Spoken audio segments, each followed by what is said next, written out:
All right, welcome back. Happy New Year, everyone. Thirsty Thursday number 20.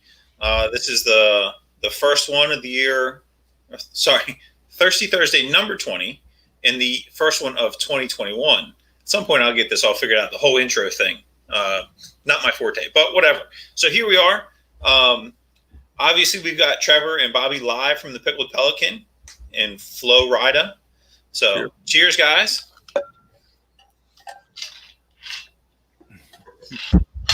Timmy cheers, too. So tonight we were hoping to have Battalion Chief Kurt Isaacson from Escambia County and from County Fire Tactics join us. He messaged us a couple of days ago that with some of the conferences that they had coming up and his work schedule, he wasn't going to be able to make it tonight. So unfortunately, Chief, we'll miss you and we'll catch up with you in the future and get you on here because we're really looking forward to chatting with you.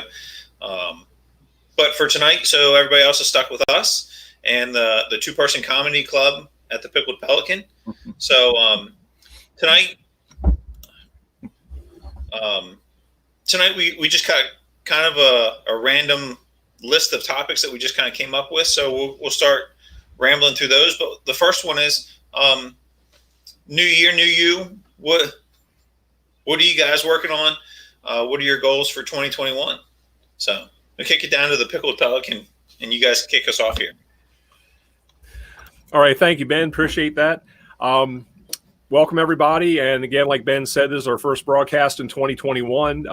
This morning at shift change, when I was talking to my folks, I referred to today as December 38th because it feels like 2020 just hasn't quite finished itself yet with everything still going on. But nevertheless, we're here, we're healthy, and we're moving forward. So tonight we're just going to talk a little bit about localized training. Bobby has come down here, and him and his family are down here in South Florida, and they've graced us with their presence. I'm really glad he decided to come from the West Coast to the East Coast and spend a little time with us. So it's kind of nice. And actually, we're going to do the missing man formation right here, Ben. This is where you should be right here. But cheers, guys. Well, cheers. So this space in between, and he's COVID negative, I'm COVID negative. It's all good. We're not socially distanced, but the space in between us is for you, Ben. Two negatives make a positive. Look at that. I was there that day in high school, actually. So, but anyway, wish you're here with us, Ben. We're actually kind of a little bit chilly right now. What's it like, low 70s? It's not cold, Ben, at all. Yeah. I need cuddle time. He's Florida-ized. I am. I need to cuddle time with Bobby because I'm getting cold. But anyway, turning the heat up to 65 today. It was so cold here in Maryland. So you guys enjoy it. We're barely staying warm. I don't know how you live like that in those igloos up there, but yeah.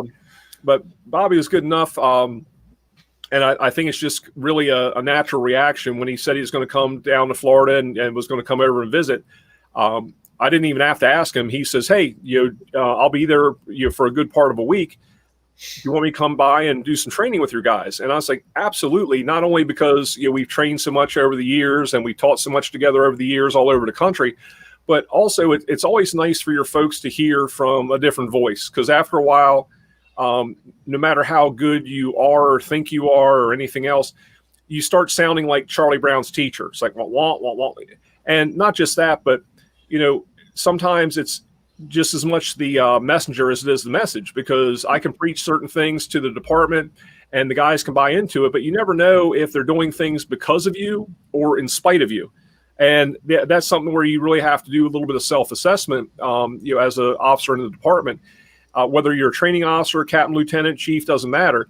You have to understand that you have influence, and that influence can be good and bad.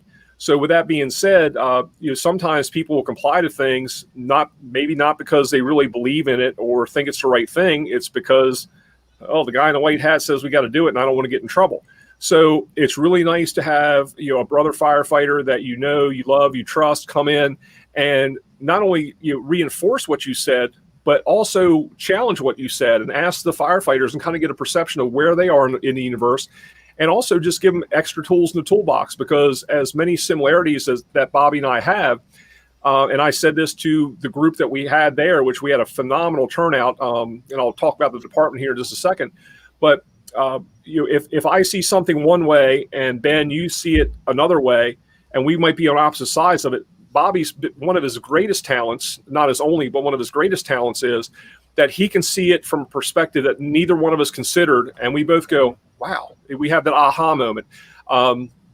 So that's always really nice, and again, that's one of the things I certainly respect about Bobby. One of the many things is with his teaching, because he can break these things down and make them very tangible to everybody. And it was, this isn't Lieutenant McGee, so that might be his pedigree and what's on his business card. But this was, hey, this is my bro Bobby from back up in the Mid-Atlantic, and he's here to share some stuff with you. So we had a really great turnout the other night. We're a small combination department. We only have 5 career personnel, and the remainder are volunteers who are frontline active volunteers, are not reservists in any way, shape, or form. So they are part of the crew. The volunteers come in and they're required to do a minimum of 2 24-hour shifts a month. They can do more, certainly, and we welcome that. But they're there in the morning. They're there by usually 6:15, 6:30. They're checking the apparatus. They're going through the day. They're doing the training. They're running the calls. They are an integral part of that crew. They are part of the daily staffing, and we rely on that.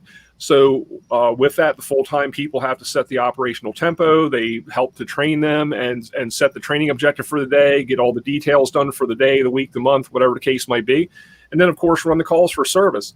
So, with that, a lot of these people are preparing for a career in the fire service.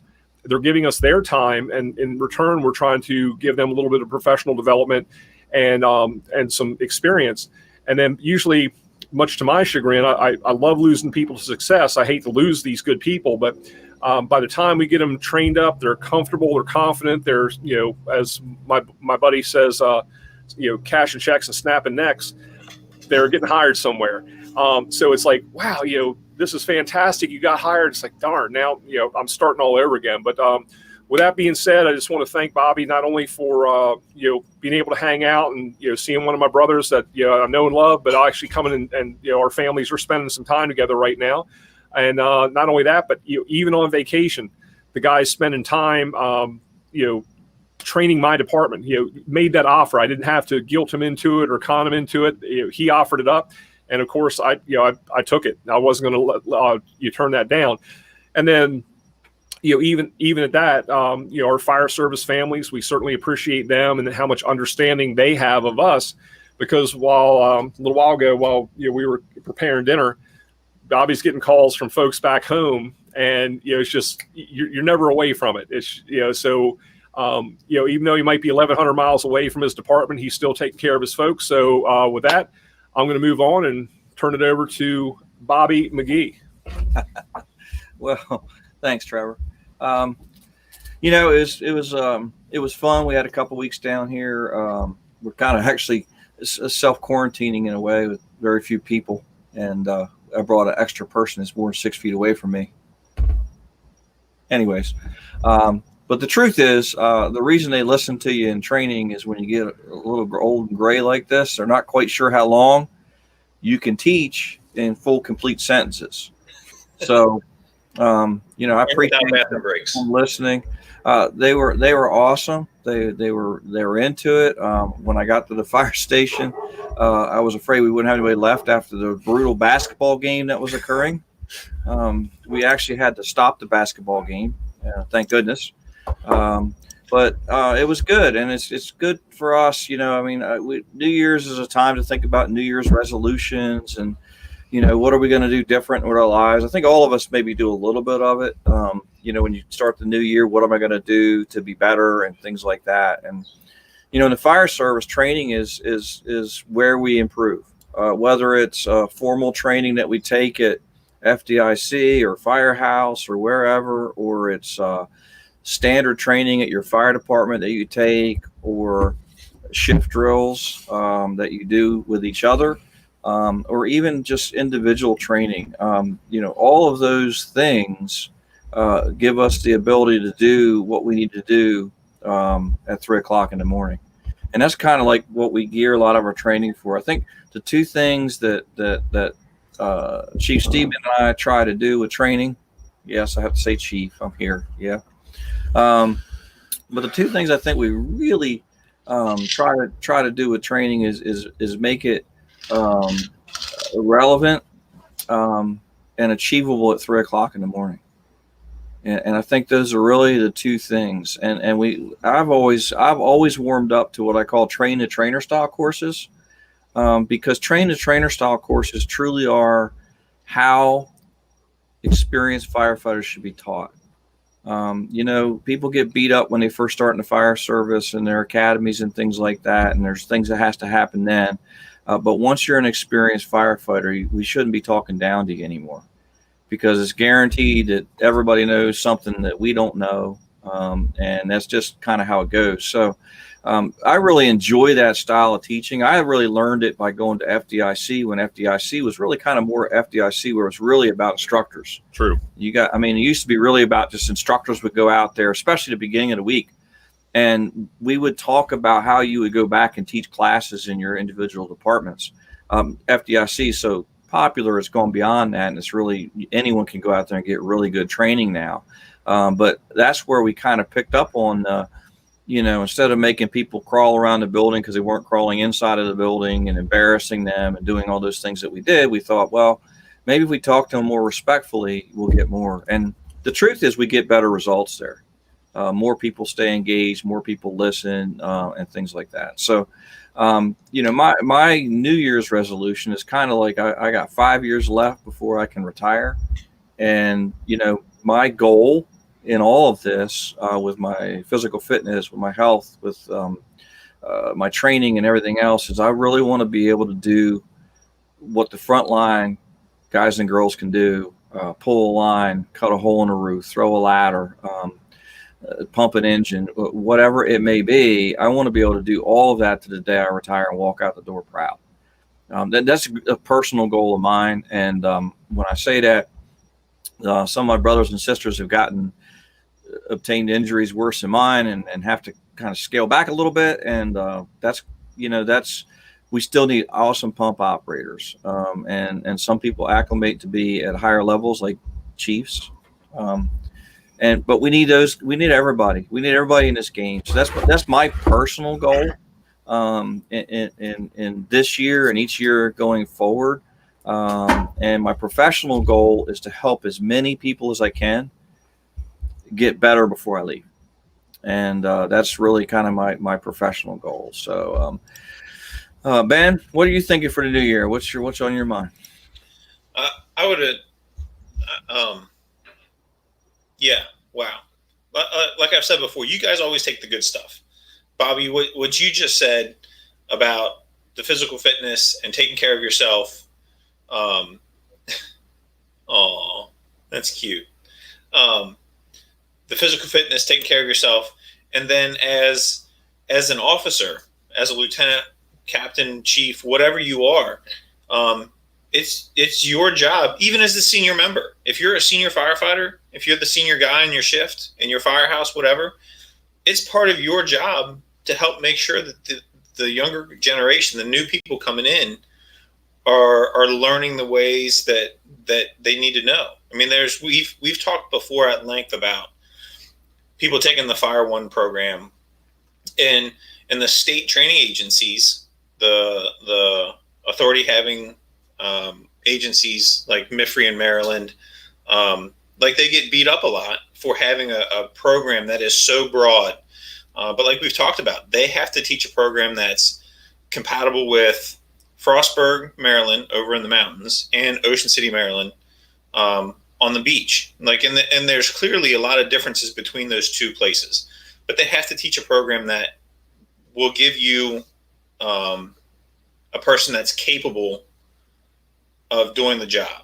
And then it's our job, once they come into the firehouses, they get their classes, it's our job to make them proficient with how Ocean City does it, with how Palm Beach Shores does it, with how Salisbury does it. So I couldn't agree more with taking care of yourself and then taking care of your people. That's something that from the day I started in the fire service, and when I figured out that I wanted to promote and move up, and I wanted to do those kind of things, that was something that was instilled in me from the very beginning, is that you have to take care of your people. So making sure that at 3 a.m. they know, hey, when I say we're going to pull the long line, all right, we've pulled the long line. We know how to do it, and we do it proficiently. We do it quickly. Because, again, that kid at the end of the hallway in his flannel pajamas is counting on us to come down and get him. So, Bobby, I couldn't agree with you more with that. And then going back to what Trevor had said about their training and stuff that Bobby and those guys did Tuesday night, you guys sent me some pictures, so I'm going to throw these up here. So here's Bobby in front of the Palm Beach Shores folks. First off, did you bring permits for the gun show? Because you're going to have to put those away. All right? Put them away. But seriously, let's talk about we talk about physical fitness. All right? The man that's running the program, like, you can tell he works out. Right? You look at the people in the background, and they're not 400 pounds, like, struggling to get their coat on, struggling to get their air pack on. Like, physical fitness is a priority for the people in this picture. Yeah, and Ben, let me kind of give you a little bit of back history too. Is, obviously in the world we're in now with COVID, at the beginning of the shift, before our firefighters even come into the fire station, I got to tell you, between 6:15 and 6:30 in the morning, it looks like a parade on Edwards Lane in front of the fire station. We do like what a lot of people do. We do our daily COVID screening with the temperatures, but we line up in our cars and we'll literally, pull up, and the offgoing shift commander is going through the screening with the checklist and the thermometer. So when you see all those folks in the firehouse, we've all been screened, we're doing the right thing. And you can only socially distance so much, but we still have to get training done. So we're taking all the precautions that we can and still trying to, focus on what we need to do.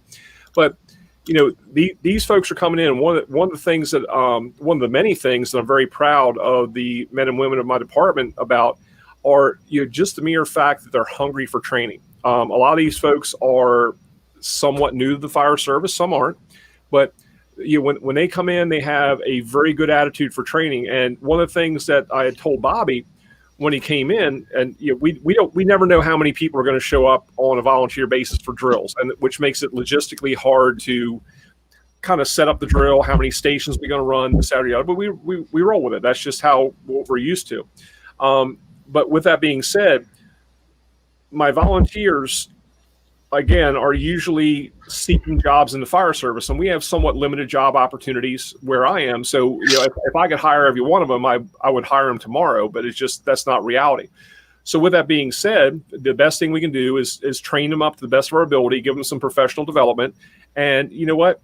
As long as they're serving in my department, we'll get everything we can out of them, but we need to give them everything we can also.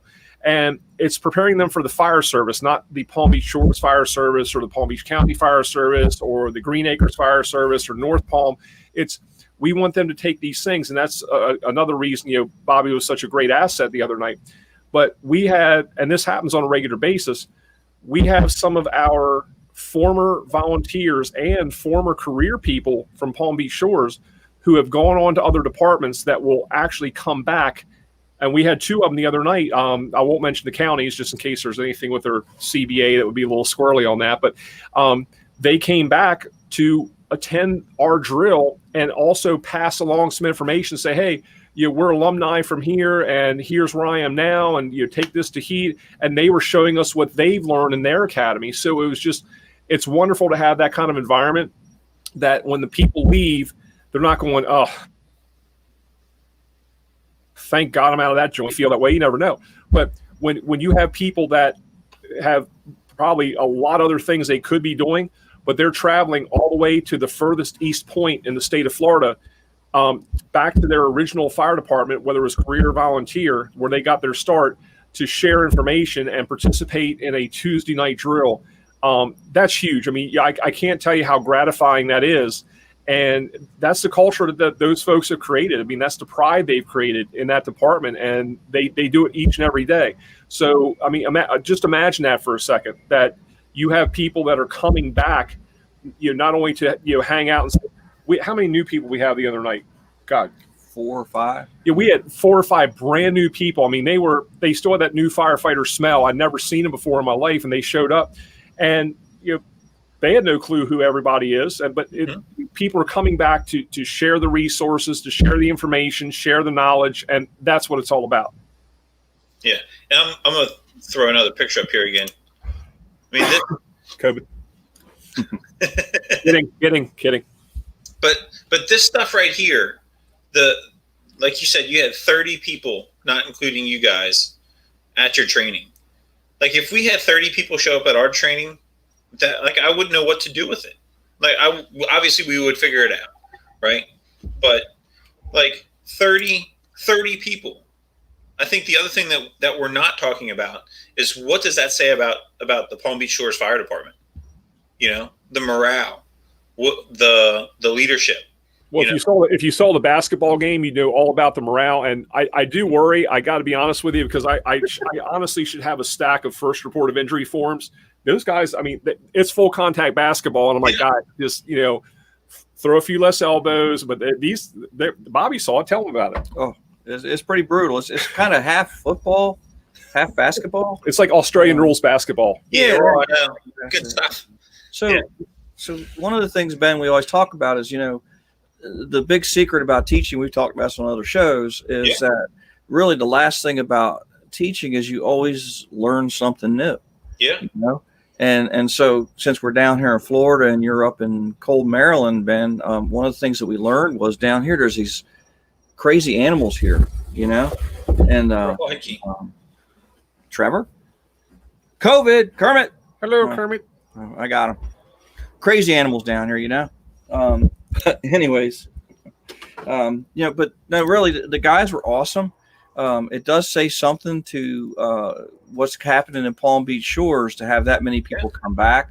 I heard them talking about their scheduling, and this was crazy to me. So they were talking about they only had a couple of slots left for the next 2 months to cover their fire department for 24/72. And literally they had people that were getting left off the list. They had such a list. So they keep a full engine crew, I take it, Chief. Except for today, we were one short, but they happen sometimes. But well, thanks for ruining my moment. Sorry. Yeah. But no, that's insane. I mean, I don't. Yeah. 30 years ago, I don't remember it being like that in my volunteer fire department. So there's definitely some really good things happening down here. We trained on really simple things that when you go to different parts of the country, they're doing different things. So the Chiefs Fire Department, they run a triple fold, they run a 150 cross lay, and we work the training in with that, talking about hose stretch estimation and things like that. And it's because that's what works best in this community, where they have smaller setbacks and things like that. And as we know, having too much hose can be a problem too. But when we went through the stretch estimation, it's really cool to see people pick it up immediately and be able to say, hey, because, adding hose and detracting hose is immensely more difficult when you fill that hose with water. Mm-hmm. I know that I know in most parts of the country, there's pure, perfect radio discipline, so that when we find out we've stretched short because we didn't do our stretch estimation, that all we have to do is pick up our radio, because a pump operator or our chauffeur will always have a radio on him and be listening at the same time. And we'll be able to call once and not be stepped on by anybody else. They'll be able to stop the flow of the water. And then we're going to be able to find somebody to get the hose to bring it up to the front of the line to add to the line. And then we're going to be able to, once again, with the perfect radio discipline that's practiced throughout this great country, what we'll be able to do is we'll be able to call back to the pump operator and say, hey, we need water again. And he'll hear it and respond and react. Or it won't quite go that way. And having your stress estimation early and grabbing your extra 2 lengths of hose or length of hose before it's charged cuts out a lot of those things. And we talked about it at Palm Beach Shores, and I always talk about it, we start in a safe place. So us as the fire service starts from, we're sitting in our firehouses and it's comfortable and we're happy and we get dispatched for a call. When you think about it from a victim's perspective, the 8-year-old in flannel pajamas is sitting inside there, has been in a scary place for a while before we get that call. So now we drive down the road and we're still not in a scary place. And this 8-year-old flannel pajama now is fighting for their life. and then we show up on scene, and we don't want to be that department that goes, all hoses stretch themselves. They've always stretched out. We've always made it inside the building. Eventually. Because even outside of the building, we're not in a very scary place. And we have to think about it from the victim's perspective. If we can just take that 5 or 10 seconds, think about the occupancy we're going to, because if you're going to garden apartments or something unusual, usually you know something about the setbacks. And then you think about that. And then when you show up on scene, you figure out kind of what apartment it is. And if you could do your stretch estimation early, then you can kind of cut that down. It's just that's probably the core of what we talked about in stretch. But I got to tell you something. We talked about how to do it, and I'm not going to talk about it tonight, but we talked about how to do it, how we do it. And they completed that with 100% accuracy.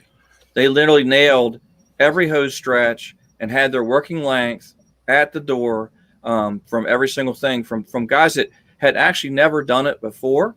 So that's, it's very encouraging when we do training like that people can pick some of these things up so quickly that could be so beneficial to the fire service. Well, and I think a big part of that too, Bobby, is it's the element that you create for letting these people fail. And I mean that in a positive way, because we always try to train to success. Okay, we go in, we do a buddy breathing drill, we successfully do it, we come out, we save the baby, we save the mannequin, all this other kind of stuff. But Bobby's always been a big proponent of training to failure, and that's not a negative thing. But look at and just to kind of paraphrase you, Bobby, is look at the raid on Osama bin Laden's compound. Did that go perfectly? No. Did things go? They wrecked the helicopter. Yeah, they wrecked the helicopter. I mean, things went from sugar to shit, but they stayed focused on the mission, and it was that ability to say things are probably not going to go 100% right. And it's not that things go wrong, it's how you react and how you recover. And that's what we were telling our people. It's like, don't be afraid to make mistakes, especially here in training. We're your safety net. We're your instructors. We're going to keep you from hurting yourself. But the true test is out on the street, and we're only as good as our last call. So when you go and do your training, don't be afraid to fail. Don't be afraid to fail in front of your peers. And don't sit there and be the guy poking someone else in the eye. Oh, you suck. There's one thing between a friendly rivalry and encouraging each other and kind of razzing each other. And there's another thing, just being an asshole. And, if you're not here for the right reason, like Bobby's talking about, we have to look at things from a victim's perspective. Never, ever, ever, ever, ever borrow time from the victim. It's not yours. It's not your time to borrow. So like Bobby told my guys the other night, when you guys sit there and practice putting on your bunker gear and getting it like from a minute to 50 seconds to 45 seconds to 37 seconds, that's a big deal. It seems mundane. It seems like, okay, that's basic. It is basic. But guess what? That 3 seconds that you cut off that time of getting your bunker gear on is that 3 extra seconds that you gave that. Well, I call him a 4-year-old. He keeps growing up. But the kid, I'm getting older. They're getting older. The kid in the flannel or Spider-Man pajamas at the end of the hallway. That is who you're looking at. And again, like Bobby says, we start from a very safe place. Yes, our training and education is what keeps us the safest we can be in a dangerous job. Our job is inherently dangerous, but don't do stupid stuff. That's number one. You do the job, learn your trade, but at the same time, take those opportunities to perfect your skills and understand that all skill sets are perishable. So those little teeny things, and my guys are at an automatic disadvantage because their living quarters and their apparatus bay are not connected. I can tell you in no uncertain terms, it takes 127 steps and 42 seconds to get from the from the living quarters to the apparatus bay. And that's one of the things that I shake my fist at a lot at trying to get their the continuity of how they operate. It's not their fault, and it's something that I'm trying to really correct because of something from years ago that no one thought of that. And it's not because I had this great epiphany or was this wonderful foreseer of everything. It's common sense. The further away you are from from your ride to work, the longer it's going to take you to get there. So that 42 seconds might not seem like a big deal to people until they call you and they need you.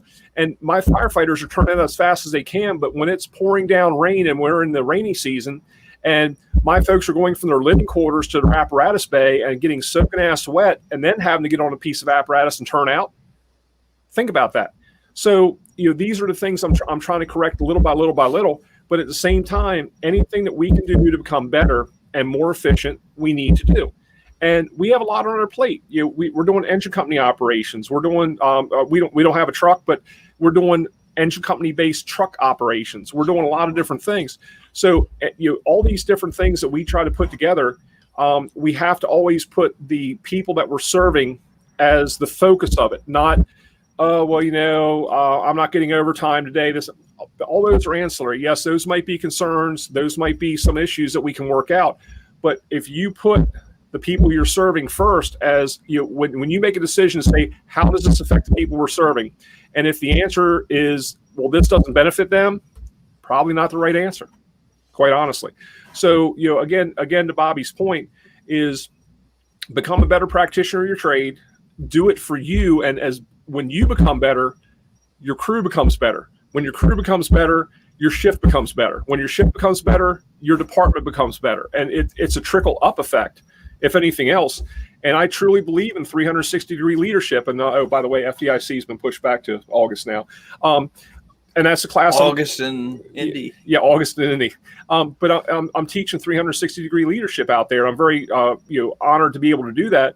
But I truly believe that when I look, and I'll come into town on a Sunday to have breakfast with my family at a restaurant, and we come around a corner, and wow, here's my crew, and they're training. That's not because of a memo, a general order, an edict, or they're afraid. They're going out because they want to do it.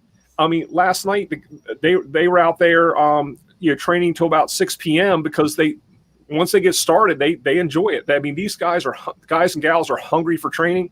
And as long as they're hungry for it, I think as an instructor, and I'll kind of divert to this and pitch it over.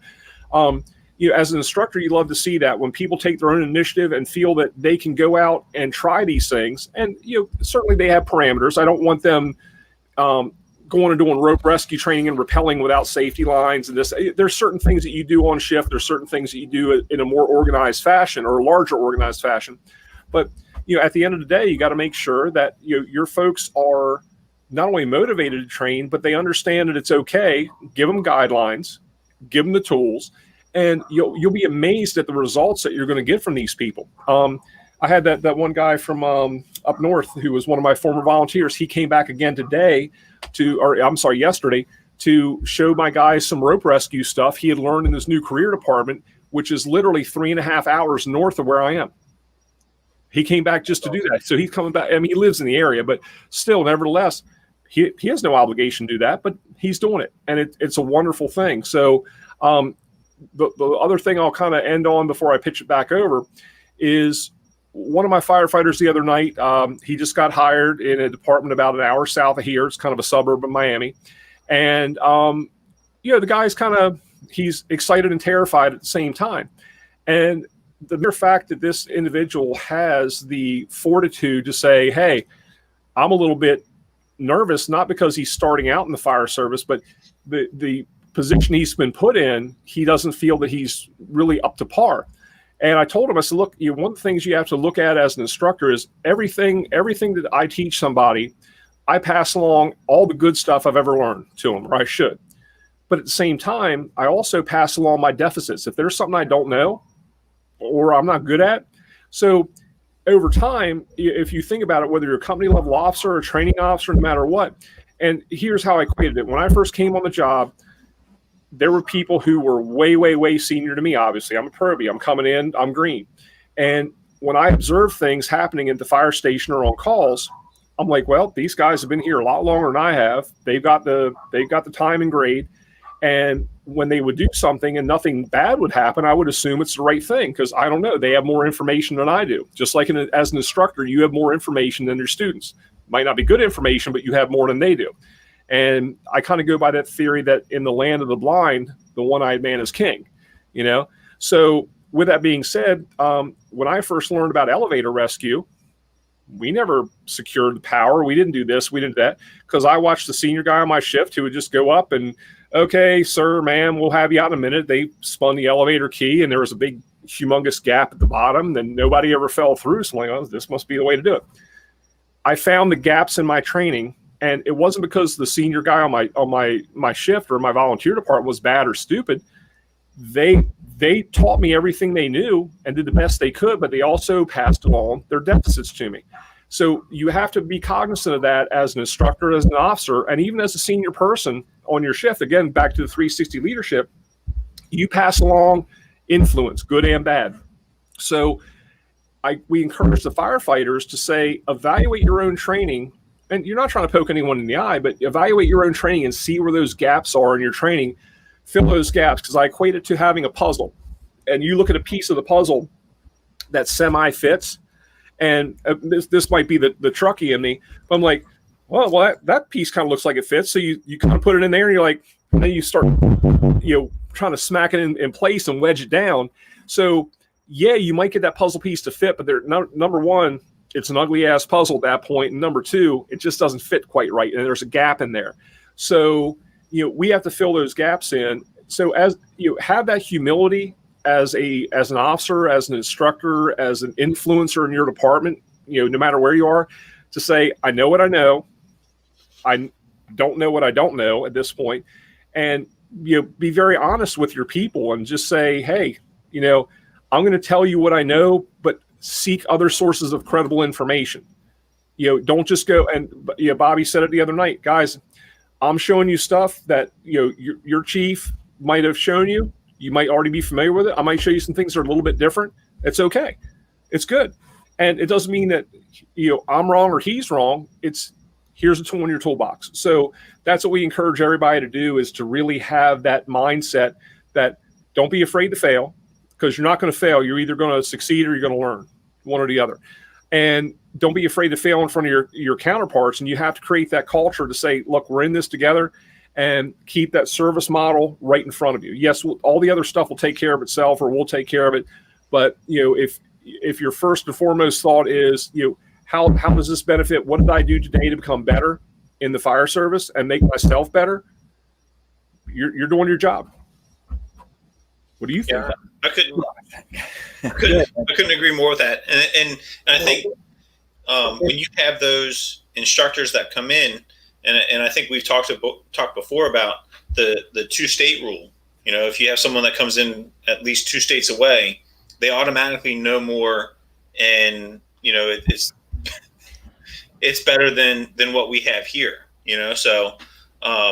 But I think having that other instructor that comes in and instructs and teaches and trains with you guys, it does a number of things. One, if what the end goal and the end result, we're getting better, we're getting faster, we're being more proficient, we're being more competent, and it all merges with what the training goals have been from the whoever does the majority of the teaching. So for our volunteer training, I do most of our instructing. Next Wednesday, we have Captain Haynes, our training officer for the department, coming in and doing RIT training. If we're on the same page that, hey, this is why it's important to be fast mask up with your gloves on, all these kind of things, then it instills in the membership, hey, these are important things, and as a department, this is important for us. And like you guys mentioned, you get, Captain Haynes is going to teach it a little bit different than how I'm going to teach it.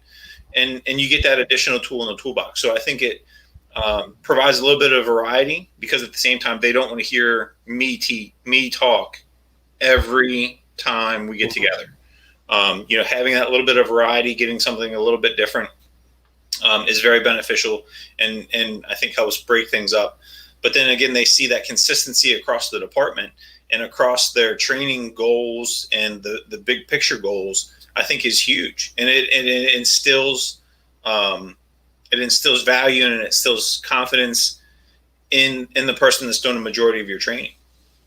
And Ben, I would agree with that. And I'll kind of put Bobby on the spot a little bit here, but Ben, first and foremost, and some of the viewers might not know this out there, but Ben and Rachel have a beautiful, beautiful baby girl, Thank you.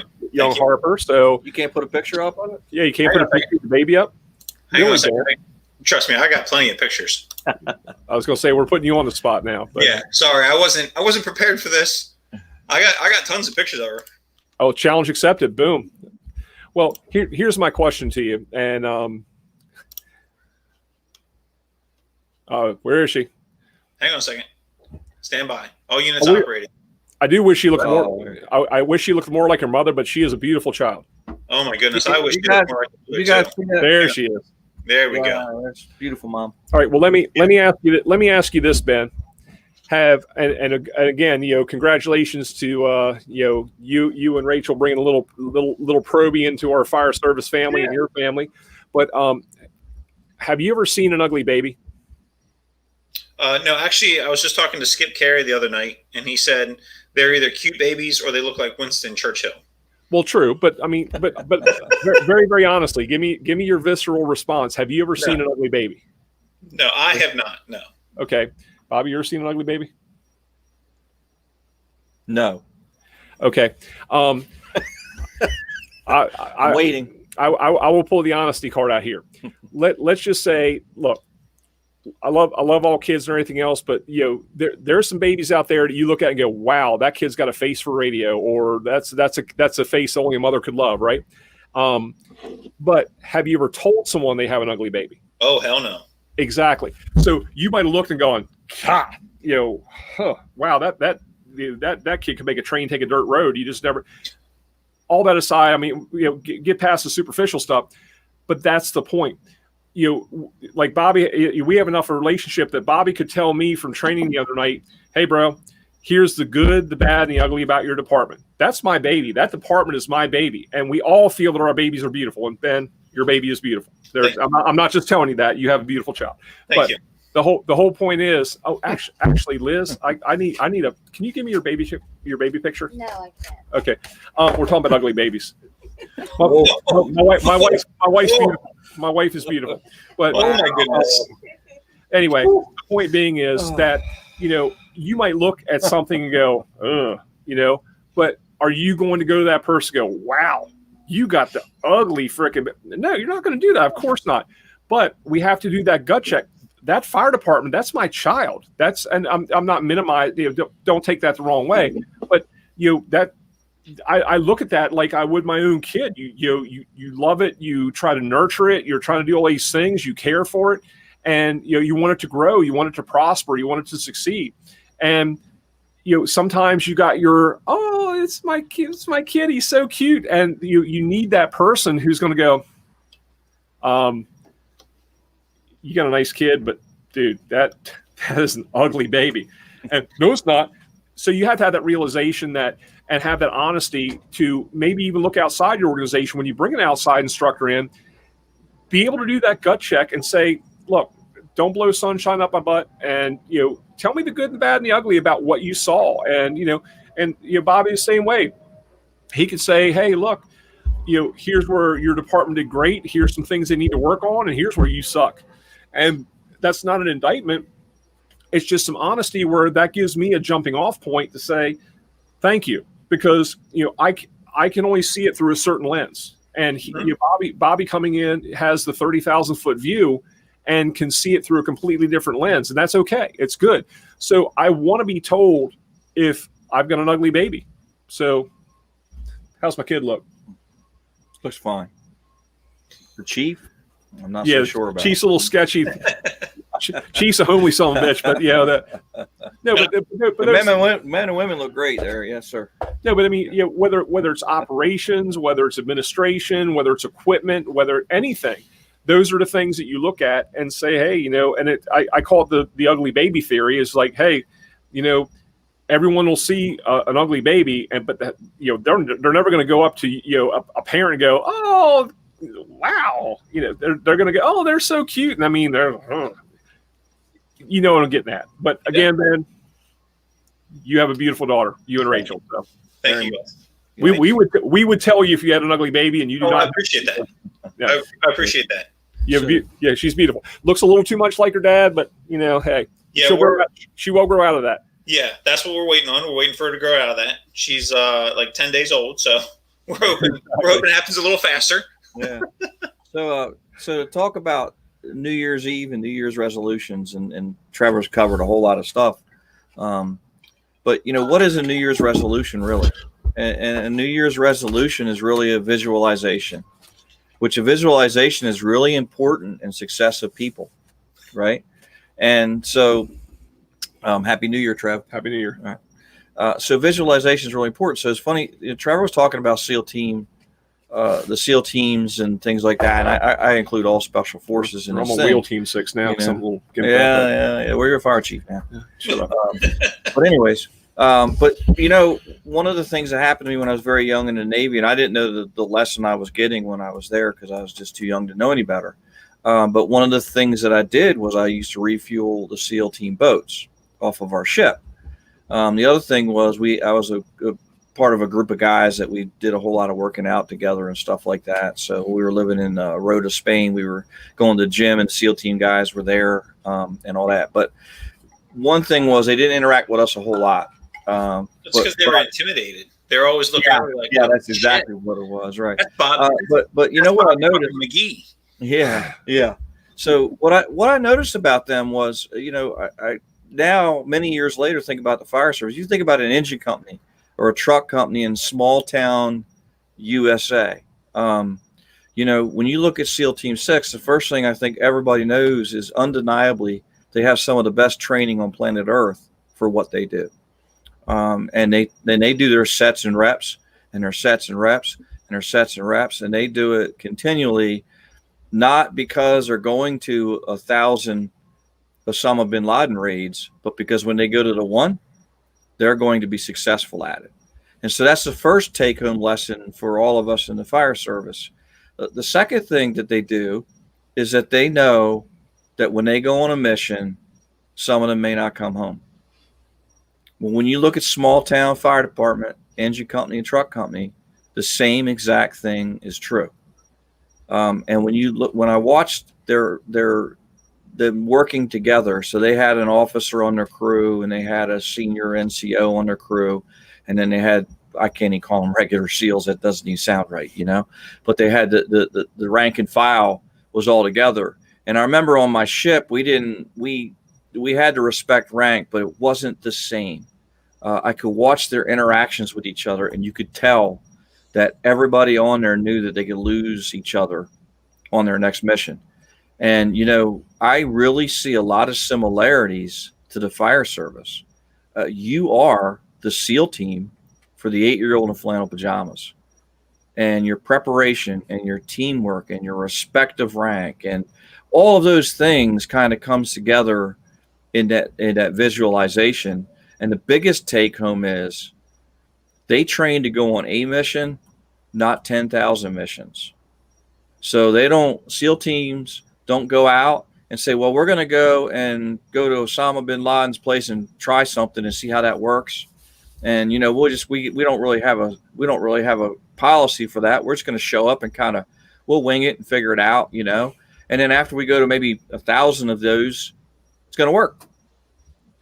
That's not how they operate. And that's daggone sure not how we should operate. We should operate that one time in our fire service career that the 8-year-old in flannel pajamas needs us. We're going to be like the SEAL team in that community. We're going to be trained, thinking about it, practice with each other, have respect for each other, know that any one of us may not go home on this mission, and still have the focus, just like our SEAL teams and special forces in this country, to go do the mission knowing we may not come home, because that 8-year-old in flannel pajamas is worth it. So I think that that's a good way to look at a New Year's resolution. If you want to have one, these sets and reps before you go on these fires and rescues does count. It does count, and don't let anybody tell you that because you're not from a large urban department that runs a gazillion calls that you can't make a positive effect on your community, because guess what? That large urban department is not coming to your community. You have what you have, just like special forces do. So that's it's funny, Trevor, you brought up the special forces analogy, because, when you look at that and you kind of try to emulate other groups and things like that, there's lots of things going on in the military the fire service can learn from. We say we're paramilitary, but we give our people a lot of latitude, So that's just something to think about. No, and we do. And a side note to that is that, you're going to battle with the army you have, not the army you want. And so you have to bridge that gap. So if you say, here's what I expect, here's what I want, well, that's great. It's to have missions and goals. But at the same time, here, I can't let you go alone, Bobby. But at the same time, I mean, you've got to be able to try to bridge those things and make sure that you provide those tools to your people. And I'll ask this, Ben, what's today's date? January 7th. Guess how many firefighter fatalities we've had in 2021? 7. One a day so far. And some of those are due to a lot of varying factors, but nevertheless, just like Bobby's talking about, you really have to think about those things and say, yeah, they are. But hey, my wife came to us. It's his wife's idea, by the way. Happy New Year. I'm starting to get more and more thankful that I'm not there to watch Trevor get beat up after all this. Oh, I am. I'm going to get pulverized after this, but no. But the point being is, just like Bobby's saying, is don't pigeonhole yourself. Like I tell the folks in the department that I'm working in now, is you can't say, oh, well, we're a relatively small department. For a small department, we have high rises, we have an intercoastal waterway, we have major marinas, we have a lot of stuff going on in our little first due area that they are responsible for, and they're first due. And what they do sets the entire tempo for everything. So, they have to be really good at that first line in. They have to be really good at that first inpatient assessment. They have to be really good at, interpreting the information from their pre-planning and walkthroughs, because that's going to be critical for what we're doing. Just today, for example, we've had a complete turnaround in what we're doing as far as points of dispensing for the COVID vaccine. And I've got to give full credit to the folks that I'm working with. What did they complain when I said, hey, guess what? The mission's done a 180 here, and here's what's going to be matriculating through the next probably 3 to 5 days. What was that word? Matriculating. Ben, what's that mean? I have no idea. Okay. I'll look it up for you later. But the point being is, it's going to go down. It's going to happen. Okay. Oh, it's going to go down. Yeah. Couldn't you just say it's going to go down? I could have, but gotcha. That was. He's a fire chief. He has to use big words. Oh, Chief Class 101. Yeah, gotcha. That's in the chief handbook. I took it right out there. Big words. So, yes, that's on page 75 of Chief Handbook. But anyway, that you wrote. But anyway, the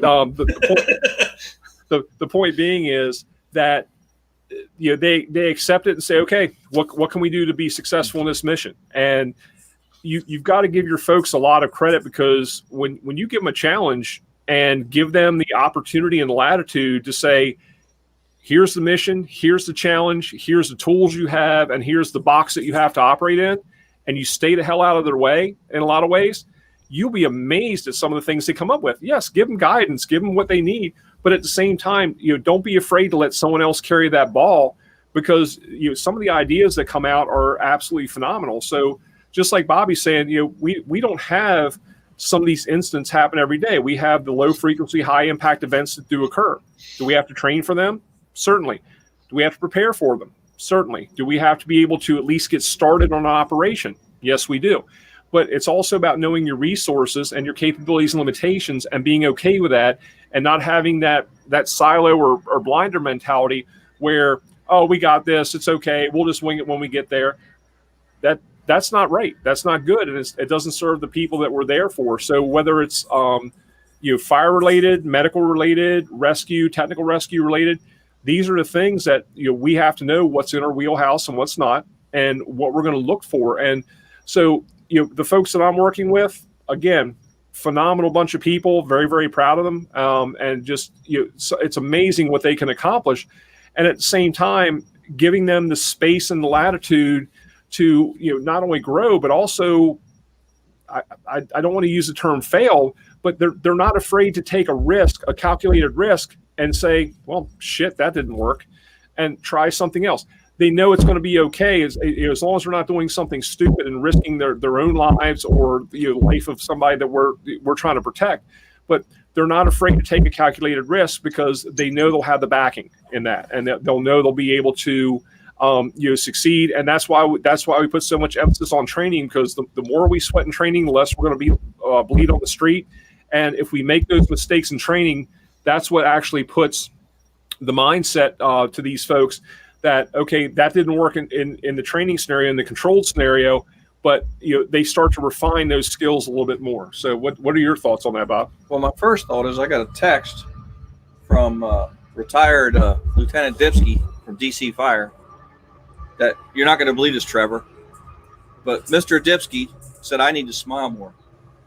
No. Great. He's smiling. He's smiling on the inside. That's all I can't ever remember a time I saw Mr. Dipsky smile. So I'm just trying to think what does he think a smile is? I've seen Dip smile a lot of times, but So, no, I think that the last thing that I really wanted to cover when you're talking about New Year's resolutions is your personal responsibility. So I know we get beat up with health and safety things and nutrition and all those things in the fire service, and what I think is that we need to be able to do the job. I don't think that when we talk about health, we're not talking about the guy walking out of the gym. We're not. I mean, there are guys that we have taught with that look beat up, and they are beat up. But I can tell you, if you're in trouble in a fire, that's the person you want to come. So I think that the point I'm trying to make with this whole thing is that all the training that you can get, whatever, Ben, if you're teaching your men, and if Captain Haynes is teaching your men, and all the things that are happening, if that's the only training they get, that's not enough. And it's our own responsibility to practice masking up. It's our own responsibility to practice doing things. And Trevor brought it up earlier, and I wanted to bring up one of my failures, because as you know, in the fire service is a whole big push now for masking up with your gloves on. As a matter of fact, I think if you were to enter that into YouTube or Google, you'd probably come up with 10,000 people showing examples of how you can mask up with your gloves on. So I thought it was a valid thing to do, and it sounded like it was quicker. And I practiced it at the firehouse, and pulled my hood back down. And after you do it about 10 times, the hood gets all tangled up, and you got to kind of reset things. But I practiced it, and I thought I was ready, and I went on that fire. And I went on that fire where it made sense for me to go up the ladder, throw my mask on with my gloves on, and go to work. And it happened to be a 3rd-story roof, and we made it up, and we had a big shift in the wind, and the fire started blowing out of the windows towards us, where we lost all of our visibility and kind of got ate up with it. And it was that point, with the hood over my straps, that I realized I never had a seal at all. So for all those sets and reps I did, I was never checking the seal. Well, like you told my guys the other night, your practice makes perfect. Only if the practice itself is perfect. Yeah. So when you're when you're practicing, make sure you go through all the things. Make sure you're right when you're practicing, because you can practice it wrong 100 times, and if you practice it wrong and get it perfect wrong 100 times, then you can have a situation that happened to me. Thank goodness. Now it's Battalion Chief Peterson. Happened to be, I lost all my visibility and was trying to get back to fix my problem, because let me tell you, once you put that hood on, you're not adjusting your straps anymore, as everybody knows. And he caught me from going off a 3rd-story roof in the process of kind of getting that straightened away. So it's just one of the things that we just have to sit at the firehouse when you're not doing anything. Just go out there, and I'm going to check my gear with my fire gloves on, and just get the feel for the SCBA, get the feel for the compartment doors, get the feel for everything, just to kind of get used to it. I'm going to go out and just do some sets and reps, just throw my gear on. I always talk about it. People, they want to do all these CrossFit and functional exercises. Add in a charged hose line hooked to your hydrant in your parking lot with a 2.5-inch hose. You don't have to flow it. Just pull it 50 feet in one direction as part of your rotation. Go back and do your other parts of the workout. Go back, but that's what I'm talking about. Is if you just do these little things, but the bottom line is that we have got to be able to do our job when the time calls for it. Doesn't mean we're not going to make a mistake. Doesn't mean we may not screw things up. But the more we work towards not screwing up, the less chance we have of screwing up. And I just think that's a personal responsibility on all of us to kind of make sure that and this is the challenge for everybody in the new year. Figure something that you're not comfortable with to work on this with. We tend to work on the stuff we're comfortable with and actually kind of show off. Work on the stuff we're not comfortable with, because that's what's going to come into play in those most difficult times. Well, Bobby, if you don't mind, could you share with them what you shared with my folks the other night when you said, establish your go-to, your 85% go-to, but about the other 15% too. You mind talking about that for a second? No, not at all. So if you go across the country, there's many different ways to do things correctly. RIT packs, your personal gear, and I talk specifically about personal gear. So I always say have a way. You don't have to have a dozen ways, but have a way. So I carry with me a way to get out of a third-story building without dying. If there's no ladder underneath of it, okay? It's a system that I use, and I work it out. It's got a fancy little hook, looks like that, and it's got rope in my 35 feet of rope, so I can use it or whatever. But I've trained on it a lot, and I have that. I have a way, so if I end up happening upon a 280-pound person that's in the dying process, that's in their boxer shorts, that is sweaty from the dying process, that I can't get a grip on, I have a way to use webbing to pull them out. And I think that each thing you have to have a way to hold your line correctly, a way to advance, a way to do your search and rescue. You have to have a way down to a science. But I think sometimes our training can come up a little bit short, and it's on our onus to do that. But yeah, have a way to get out of a third-story building with no ladder below, because if it's hot enough, you're coming out. Have a way to pull a victim at least to the hallway and get some help, or at least to the window until you can get some help. But yeah, that's kind of the point I was making, was you don't have to have 50 ways, but you just need to have, hello, puppy dog. Sorry. You don't have to have 100 ways. You just need to have a way to kind of do that. That's I always push people for that, because I'm telling you, we go to training sometimes. We'll see guys they have webbing and they don't even know how to use it. They don't even know how long it is, those types of things. So that, I think, is that what you're talking about there? No, absolutely. And that was one of the many take-home points Bobby was able to security breach here at the Pickle Pelican. Firehouse dog. Yes. So one of the many things that Bobby was able to give us as take-home points was basically saying, hey, look, find that way you're comfortable with, but be cognizant of the fact that way is not going to work 100% of the time. Doesn't mean it's wrong or it's bad, but we get so ingrained in that what we're comfortable with in our comfort zones. So, and I watched Bobby doing training before, just like with his webbing. And when he takes his webbing out of his pocket, he knows where it is each and every time. But I've physically watched Bobby do this. Is he'll take his webbing and throw it across the room, just so it's not in the same configuration. And so, and I tell people, I believe in repetitive training. I believe in muscle memory, but throw yourself that curveball, because 85% of the time things are going to go the way you want them to go. That other 15% of the time, not so much.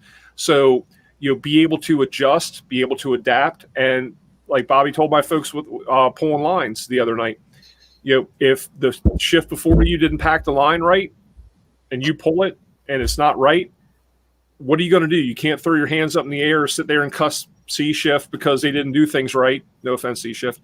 But you can't. I'm A shift now. I'm good. I know, but you can't sit there and do it. You have to adjust on the fire ground, just like the folks like Bobby talked about with the SEAL team. When the helicopter crashing was not part of the IAP, I guarantee that they didn't say the helicopter will crash at such and such hours. No, could happen. It did happen. So what's your contingency? What's your workaround? What's the way you're still going to accomplish the mission and work? We can talk about it later. We can hot wash it later. I've told my folks that, I still have that passion that if something's not right at midnight, guess what? We might be out at 3:00 in the morning throwing ladders on the side of an abandoned building, because we are not going to go home at the end of that shift saying we screwed this up. We might have messed something up, but you're only as good as your last call. So, are you going to practice until you get it right? Or are you going to practice until you can't get it wrong? And you have that mindset, have that passion, have that in your gut, that no matter what function you're doing in the fire service, that you look at it and say, was that my best effort? And if you can go home at the end of that shift and say, yes, it was, and there's no better way to do it, you had a great day. If there's a way you can improve on it, take that opportunity, because we're there for 24 hours, and take every minute that you can to be better at your craft.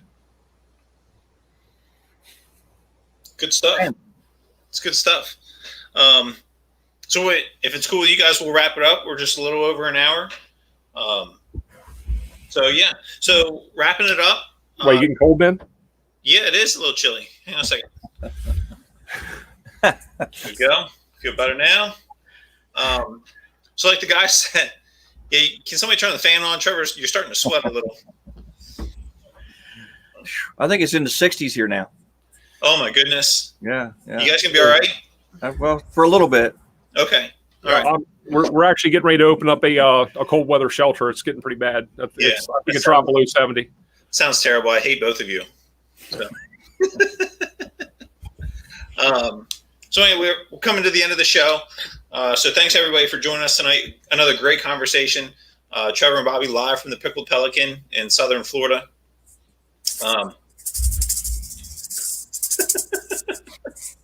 You guys need help. But a lot of really great points tonight. So if you're an instructor, every so often have someone else come up and do some instructing. You as the instructor can learn something from that. Hey, I like the way that Bobby teaches whatever. I like the way that Trevor teaches whatever, and that's something that can improve your instruction. And you can get that outside evaluation of how your folks are doing. Jake, what's up? You should get the Jake from State Farm too. So, and then every time you go to the firehouse, every day that you work, if you're just stopping by, if you're there for 24 hours, whatever you got to do something to make yourself better. All right. It makes you better. It makes your crew better. It makes your department better. And ultimately it's better serving for your community. So, with that, we're back in 2 weeks, January 21st. We haven't worked on who's coming to join us, but, I can tell you, you're going to want to join. We're going to have a great time regardless. So we hope you come back and see us. You guys got anything before we wrap it up and head out? Yeah, just looking forward to having our guests back on. Again, we appreciate everybody who wants to come on the show, but between work shifts and obligations, things get in the way. So we're really looking forward to having that conversation with Kurt Isaacson from Escambia County, our brother from up in north in the Panhandle. And also, I think we got Steve Hoopner coming on sometime in the not too distant future. Hopefully. But a lot of people with that we want to have conversations with. So we appreciate everybody's flexibility. And I know we try to advertise and say who's coming up, but again, when the job kind of takes precedence, it takes precedence. But these folks are going to be on, and we're going to talk to some other great people that have influenced us over the years, and have them on the show pretty soon. So stay tuned for everything. Certainly wish everybody a happy and prosperous new year. And like Bobby was talking about, make some goals for the new year. Maybe if it's not a resolution, say, where are those gaps that I want to fill this year? But appreciate everybody tuning in, and we're looking forward to a great 2021. Cheers. All right. Good night, everyone. Stay safe. Train like your life depends on it, because it does.